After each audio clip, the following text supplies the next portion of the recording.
तत्क्षमस्वम् जय जय करुणाब्धे श्रीमहादेव शम्भो श्रीमहादेव शम्भो श्रीमहादेव शम्भो श्रीमहादेव शम्भो ॐ पूर्णमतः पूर्णमिदं पूर्णात् पूर्णमुदच्यते पूर्णस्य पूर्णमादाय पूर्णमेवावशिष्यते ॐ शान्ति शान्ति शान्तिः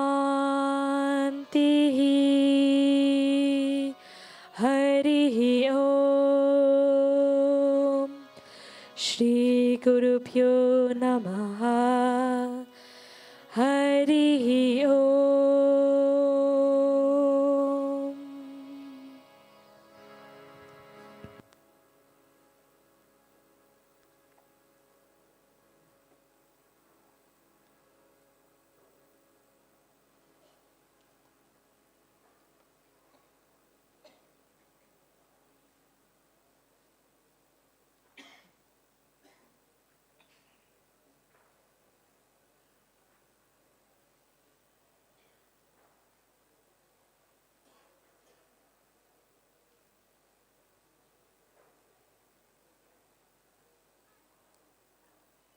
Welcome to Satsang. So beautiful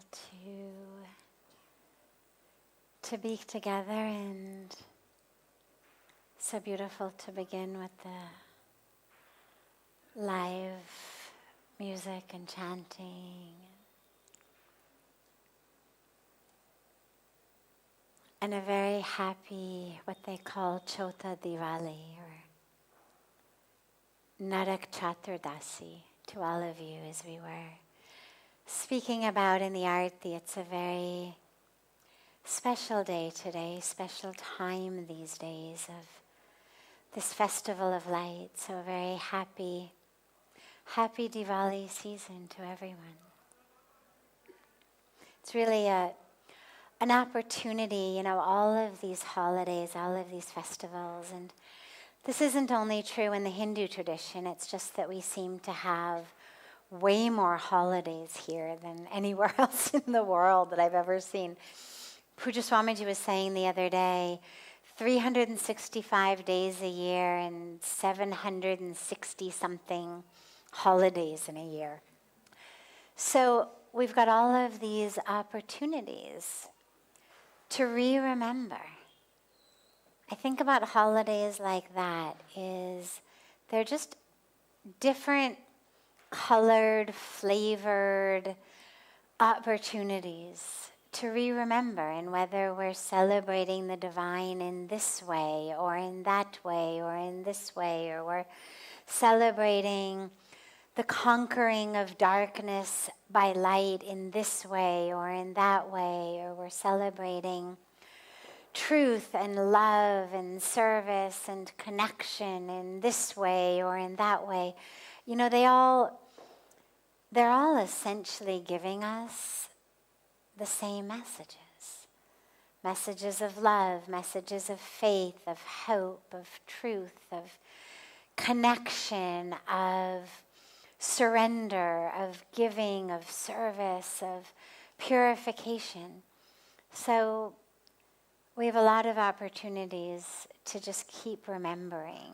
And so regardless of whatever your religion of origin may be, or regardless of whatever way you may conceive of the divine or worship the divine, don't worry about that. Like even if you're not Hindu, even if you don't necessarily subscribe to the specific religious teachings, don't worry about that.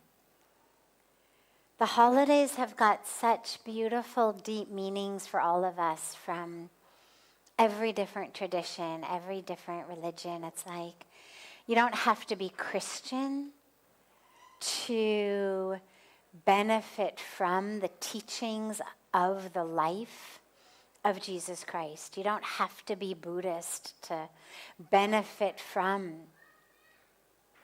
the teachings and the wisdom and the life of Buddha. And similarly, you don't have to be Hindu to celebrate the day that Bhagwan Krishna came, or the night dedicated to Bhagwan Shiva, or the day tomorrow that Bhagwan Ram comes back to Ayodhya. It doesn't matter on the specific story level, because they're all just different, infinite, perfect reflections of manifestations of that divine here in different times and different places, giving the message in different languages and different ways. So it's just about what message can you hear? What message touches you? What message inspires you? What message reminds you? So allow yourself to just stay open to anything and everything, because something's going to touch you, and something's going to inspire you, and something's going to awaken something very deep and special in you. So beginning, as we always do, with one of our questions that's come in advance from our online internet audience, we will then, after taking one from here, we'll open it up. So anyone here who has any questions, after we take the first one, just courageously raise your hand and we will get a mic to you.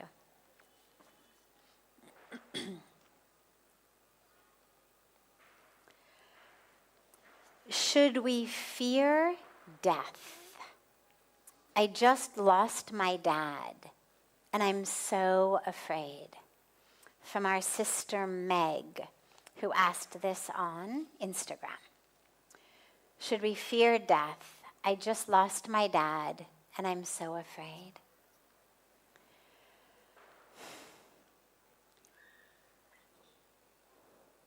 We should absolutely not fear death.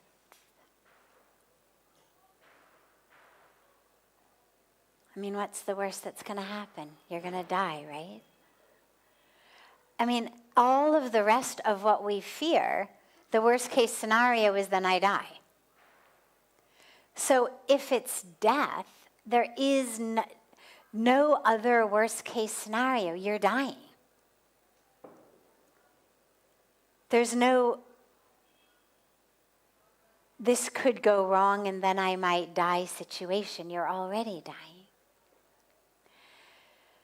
So there's no reason to fear death, especially because death is the only inevitable. So even if it sounds scary, it's something we have to overcome. Otherwise, we actually die while we're living. That fear of death keeps us from living. We spend our lives trying to somehow stave off the inevitable. And while I, on a very personal level, am very committed to a healthy lifestyle, I eat really well, I exercise, I try to get enough sleep at night, I, do whatever I can to take care of myself, take my vitamins. I do everything. So I'm committed to a healthy life and to be able to be healthy as long as you can. And yet, nothing's going to stave off death. Whether you believe that it is predestined based on karma, or whether you believe that it's just a matter of how healthy the body is. Either way, at some point, whether it's at 30 or whether it's at 110, we're all going to die. And interestingly, the fear of death tends not to be a fear only of early death. Most of us, when we fear death in general. It never feels like it's the right time. But it's the inevitable. And that fear of the inevitable keeps us essentially trying to keep life at an arm's distance. Because we are holding off life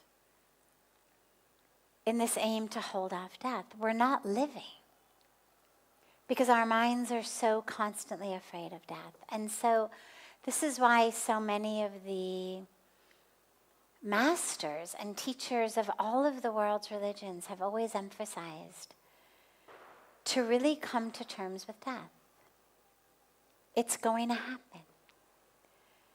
It's where a lot of spiritual practices are focused on getting to know that which transcends death. I mean, otherwise, why would it matter? Why should I have what we call Atma Darshan, which is darshan of, vision of, awareness of my own soul? Why would it matter otherwise? Who would care? I mean, if my soul dies with my body, if all I am is this package and it's going to die, why bother? Self-realization, God-realization, who would care? It matters for one very, very critical reason. Because when I drop this body, the one going with me is soul. And if you've got to take a long journey, and especially if it's a journey where you have no idea where you're going, and if it's a journey that you're really kind of nervous about going on, you want to make sure you're going with someone you know really well and you trust a lot. So all of our meditative practices to meet the soul, understand the soul, access the soul, experience the soul, it benefits us in life because it gets us out of the stuckness and the drama of thinking that we're just the body and the story and the bank account. But it does something else that's even more powerful, which is it allows us to essentially become best friends with the only one who's always going to be with me. When you don't know where you're going and you're scared to go there, going alone makes it even more terrifying. But if you're going with someone you know and you love and you trust, so that in that last breath, in that last moment, you are essentially grabbing the hands of the one you know, it makes it a lot less scary. Because then it's, yes, and off we go. But you already know that being. And of course that being is you. That being's not separate from you. So fear of death is normal and natural. It's not even really a matter of should we or should we not. We all do. But we've all got to work through it. And the best way of working through it is to really get to know that which doesn't die. Soul, spirit, consciousness, we were talking last night. God, divinity. Again, it doesn't matter what word you use. But that which does not die. And in terms of Meg's aspect of being so afraid that she's lost her father, well, that's a slightly different situation. That's not just fear of death, that's fear of loss of someone's I'm attached to. And again, it's normal, it's natural. No one wants to lose a loved one. But just as we know that death is inevitable for ourselves, so is it inevitable for everyone in our lives. Every relationship you have, you will lose it. Guaranteed. You will lose it because even if you do not divorce or separate or break up, one of you is going to die first.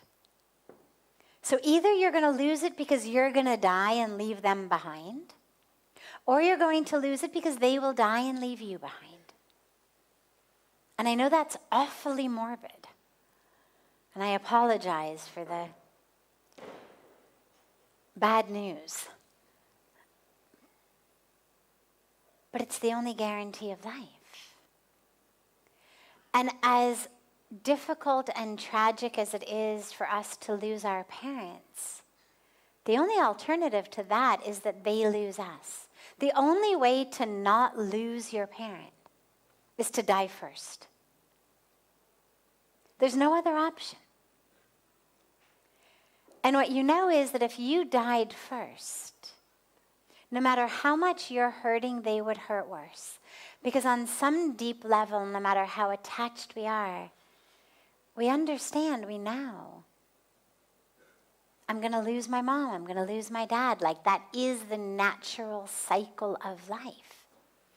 The only way that doesn't happen is if I die first, which is not the natural cycle of life. Parents should not have to bury their children. And so, Meg, your family here in Rishikesh hugs you, loves you, supports you, sends you prayers and love and hugs from Ganga. And yet, in the midst of this agony, recognize that it's better this way than if you had gone first. And recognize also that the fear that you have is a fear of being alone. And that's a fear that every one of us has to drop into. Because no matter who we fill our days with, ultimately on the deepest level, we're alone, except for God. And that takes us back again to the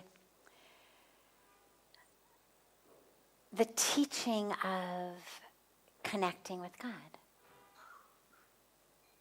God's the only one in your life who's not going to die. Not going to betray you, not going to cheat you, not going to abandon you, not going to leave you. And while having close family and friend relationships is beautiful and wonderful and a great asset to life, we can only do so intelligently, knowing that it's temporary. So in a way it makes it even more precious because we know every minute is sacred, every minute is holy. It could be the last moment. But we also realize the importance of that relationship which isn't going anywhere. And so Meg, at this point, reach out to your other family and friends, but also reach out to the divine in whatever way you connect. Because that connection is there to hold you and to support you through this time and through every time. And it's the only way for any of us to actually overcome that fear of loathing of death. Otherwise, we go through our lives in this illusion. I mean, I'm originally from Los Angeles, and when I go back to visit first both my parents, now my dad, wherever you drive, all you see is like anti-aging this and reverse aging that. No, dyeing your hair does not reverse your age. I mean, feel free to dye it. If you have aesthetic preferences, no problem. Color it whatever you want to color it. But it doesn't reverse your age. Having treatment done on the wrinkles on your face just changes the aesthetics of what you look like. It's not actually anti-aging. And who would be anti-nature anyway? I mean, that's like saying I am anti-autumn when the leaves fall off the trees. Like, anti-autumn. Well, nature doesn't care. You can wear an anti-autumn t-shirt all you want. You can hold up an anti-autumn picket sign. But that's not going to stop the trees from having their leaves change color and having the leaves fall down from the trees. And in the same way, we can, have anti-aging t-shirts and picket signs and infusions and tonics and operations and whatever else we want. But I guarantee you nature's going to win. And so it's much better to befriend nature than to be anti-nature. So instead of thinking about anti-aging, we should be pro-health.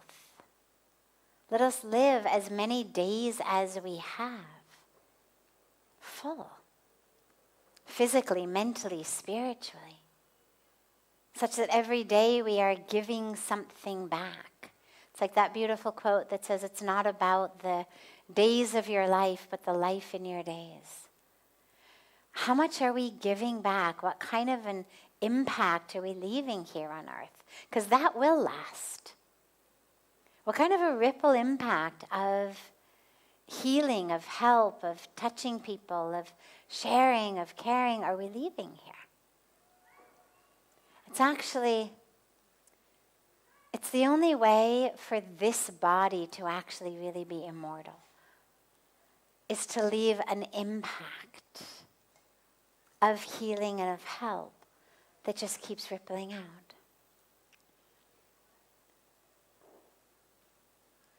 Other questions? Anyone here? Any questions? Yes, so today we actually have graduated to standing microphones rather than the guys having to run around and give it to you. You actually get to come and stand at it. Hello. My question is regarding the Diwali celebration that you expressed today and what you expressed in the Aarti of the balance between heaven and hell, and that it is all inside us and that the choice is with us. I personally come from a country that is wretched with war since the day I was born. And like many other types of violence, I don't feel that I have that, the only one that knows violence in their life. And for me, the path of experience heaven was many times ignoring these aspects, ignoring this quote-unquote reality in order to have my bubble reality. But then from time to time, the bubble reality gets burst, and you're experiencing a bigger reality, or what's outside of the fence, outside of the nice garden gates. And my question is, do I need to live in delusion in order to have my bubble heaven? And how do I mediate those places? Beautiful, beautiful question. Where are you from? I'm from Israel.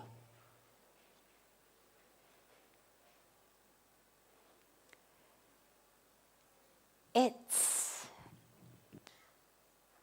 yes and.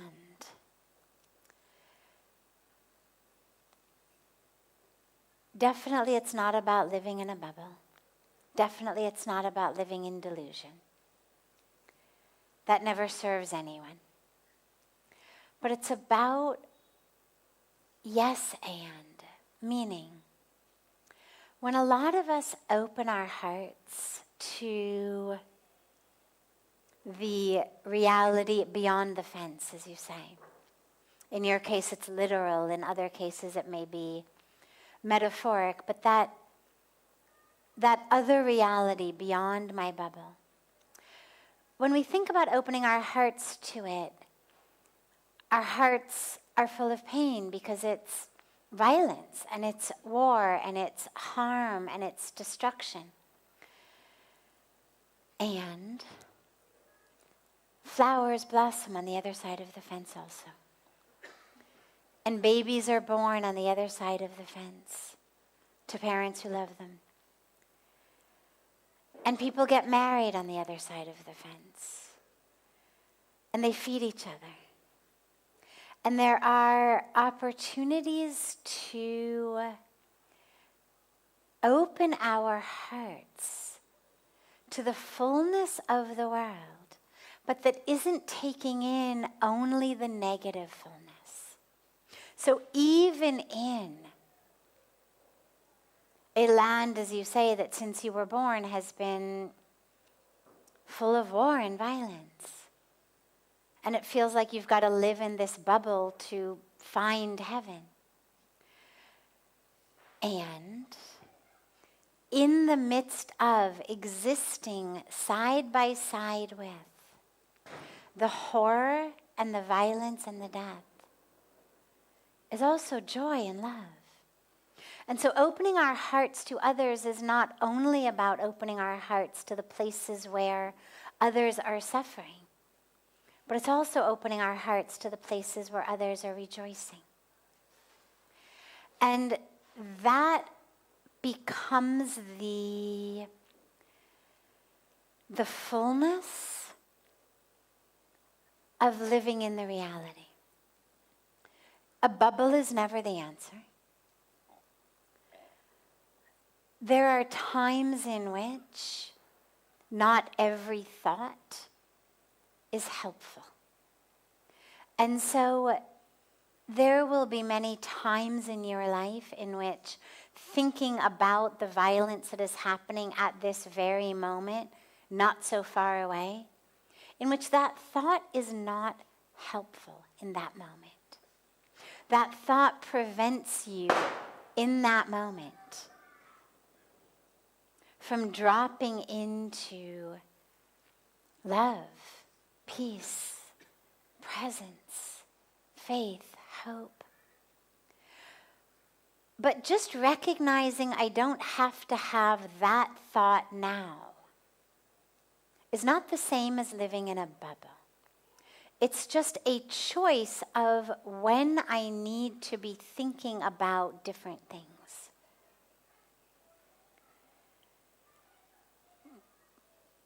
When you do think about, open your awareness in a spacious way to your neighborhood, to your community, to your country, to your adjoining countries, make sure as you do that, and this goes for all of us, because it isn't only the horror that's taking place in the Middle East now. It's the horror that's taking place to Mother Earth now. It's horror that takes place to indigenous communities around the world now as they are being slaughtered and harmed and for their land. As we open our hearts to all of that, remember not to leave out opening your heart to the flowers that blossom. And opening your heart to the babies who are being born and the people who are getting married and those who are rejoicing and celebrating. Healing. Those who are emerging from a hospital, still alive, treated, cured. Because along with the darkness there is light. And it becomes unbearably overwhelming to simply sit in the presence of the pain and the violence. And the truth is that isn't even true. That is not the sum total of life on planet Earth. Even if we forget the rest of the universe and we just look at planet Earth, that is not the sum total. Even if we look amongst planet Earth only at Israel right now, there's babies being born. There's flowers blossoming. There's people getting married. There's people emerging from a hospital, cured, treated. There's people whose hearts are opening to love and who are choosing love instead of violence. There's new people starting to meditate every day. There's new people learning yoga every day. There's new people having transformational moments every day. And so we open our heart to that as well. But we also, when we open our hearts in that awareness, we open it with the simultaneous awareness. And this is going to sound contradictory. And the only way that I can prepare you in advance for the seeming contradiction is it's a spaciousness of awareness. And the seeming contradiction is that as we open our hearts, we recognize, number one, this is not my responsibility. So I am not the one to blame for that which is happening. It is awful, it is horrible, it is unthinkable, and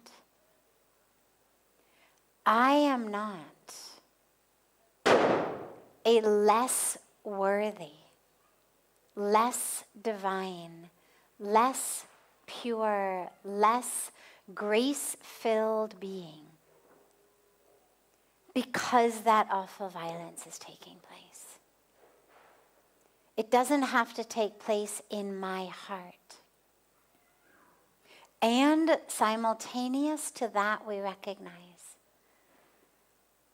that every one of us is being called upon to act. Not to act from anger and fear and guilt and shame and terror and polarization and ignorance or hatred, but to act for truth and love and righteousness. And sometimes that action may be actually fighting in an army. Sometimes that action may be bringing food to all of your neighbors, whatever religion they may be. Sometimes that action may be to bring friends together and to pray, and to meditate together and to pray and to visualize with as much power of intention as you can. Peace. That action may be to decide that you're going to run for political office because you've got a better vision of how this thing should be run. So the action can take any one of innumerable forms. But we are absolutely not called upon to live in a bubble. We're called upon to be able to understand that peace, that heaven, that perfection is on a level that is much, much deeper than superficial. So if you look at the ocean, the waves always go up and down. There's lots of action on the waves. They go up, they go down, they go up, they go down, they go up, they go down. The perfection, the stillness, the unchangingness of the ocean is in the depths. And so that connection that you find in your meditation, in your spiritual practice, it's not to a perfection that exists on this superficial level in the midst of fighting and violence. That is not perfect. There is no possible way of defining perfect in which that counts as perfect. The perfection is on the awareness of the fact that actually this is all a play of form that is not actually the highest truth of existence. It's that illusion, that Maya that we speak about. And to be able to coexist on both planes simultaneously, because that's what we're called to do. We're not called to ignore this plane. We're called to act on this plane, serve on this plane. Connect, anchor, ground, and then serve. But we are also called to be able to dive deep in the ocean, to that place that the waves don't exist, and to be able to connect with that which is not a bubble at all, but is actually the eternal, unchanging existence of nothing but God, nothing but the divine, nothing but the supreme reality, what we call Brahman.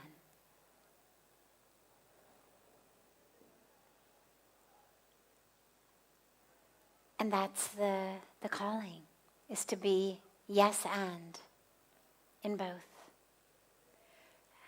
But if there are moments in which the pain is so much that temporarily you go into a bubble, an inner retreat or an outer retreat, that's also fine. It's the reason that we sleep every night. We are created, we have evolved physically, emotionally, psychologically, mentally, to actually need to turn off. And interestingly, the time that is the most healing for the body-brain is not our dreams where we're theoretically sorting things out or seeing a better world, but it's actually deep sleep. The time that the body does most of its healing and repair work is when we're in deep sleep. So there is something very deeply restorative about being able for a short period of time to go into a state in which you are free of the thoughts about that which is happening on the surface of the waves. And so you shouldn't feel bad about that, but you don't want to live in it. Like, the goal is not to live asleep. We need to wake up. And we also need to restore. And when we restore, we close our eyes and we go into deep sleep. And on an emotional level, when you need to restore, it's fine. Create that healing bubble for you. Just don't live there. Because you're called upon to be a part of a solution. Whether direct or indirect, it doesn't matter. Both are equally powerful.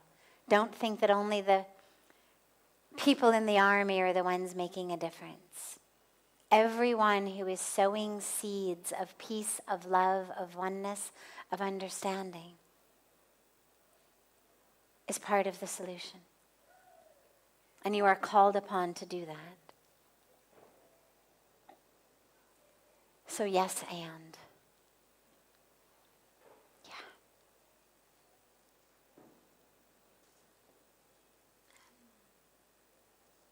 Other questions? Yes, you can come to the mic here.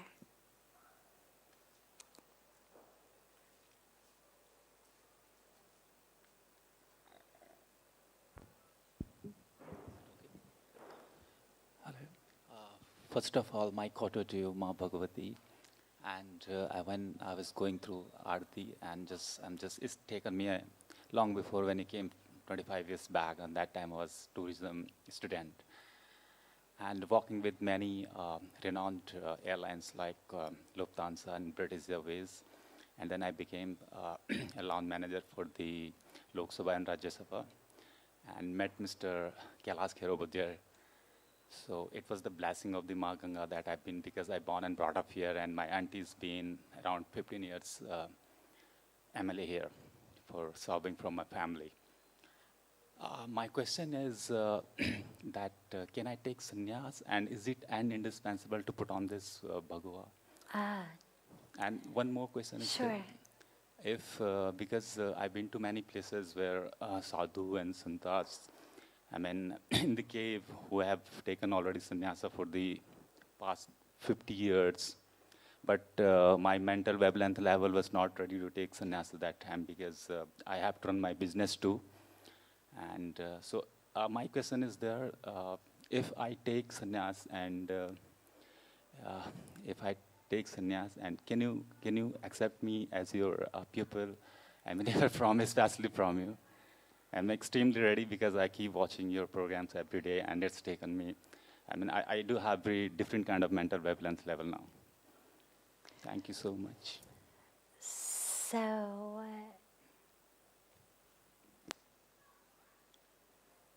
the taking of sannyas, the taking of a path of renunciation, well, we can certainly talk after this alagse about your particular situation, of course.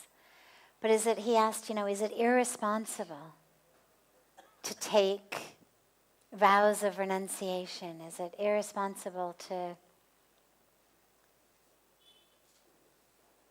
wear the saffron robes and not be in the world? Well, here's what's interesting. From what I've seen, and I've been in India now 27 years and a sannyasi for 23 of them, and surrounded by God's grace with so many sannyasis, and had the great blessing to actually be in the presence of many enlightened masters who are sannyasis as well. There are times when it's incredibly irresponsible and when no real guru would let you do it. And then there are times when it's absolutely beautiful and perfect. And it's individual. One thing, the most important aspect is sannyas is something we move toward, not something we find ourselves in because we are pushing away the world. So there's two ways to get somewhere. One way is you walk toward it. Another way is you push away from where you are and you just end up over here. There's a lot of people who come or who write in who want to take sannyas. And of course, sannyas is the monastic vows of renunciation. So it's becoming a monk or becoming a nun. And there's a lot of people who want to, because they are, quote unquote, fed up with their family, their job, society, whatever it may be. Sannyas is not the answer to what to do when you're fed up with your life or your wife. We get both. I'm fed up with life, fed up with the wife, fed up with... It's not the answer to that.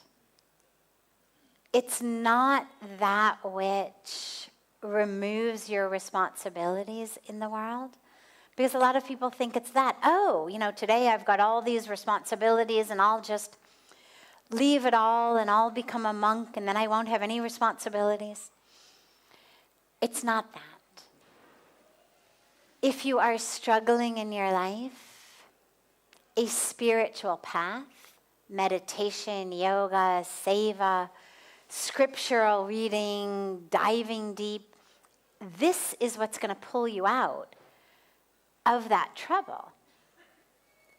But not by renouncing the relationship or renouncing the work or renouncing that. The path of sannyas, I will never understand the allure of noise. But anyway,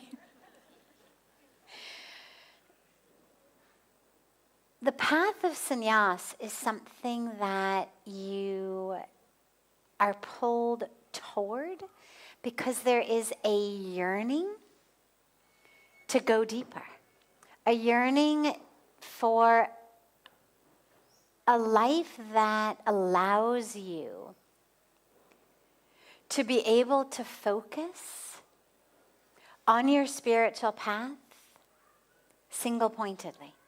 But that spiritual path has a lot of responsibilities. It's not just, I meditate and my peace. And when I open my eyes, my food will be there. Somebody will bring me food. Somebody will bring me water. Somebody will sweep my cave. And I will just meditate. The spiritual path, especially here specifically at Parmarth Niketan, it's all about the clearing of the drama of the self, the clearing of the illusion, the false identity, the stuckness, the desires, the fears, the stories we tell ourselves, all of that, so that it's not my peace and then I'm done. It's my peace so that I can be a clear vessel, a clear channel for the divine will to flow, and I can serve. So it's something we walk toward because we want to give of ourselves in a way that is on a larger scale than most of the time when we are confined to a specific family that demands and is entitled to the majority of our time and attention. So it's a calling toward service of, embrace of a much larger family, a universal family. But it's not an abdication of duties or responsibilities.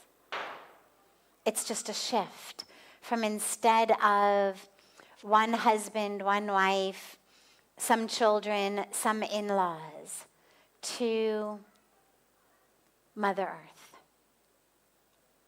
And it's a commitment to walking and living a spiritual path.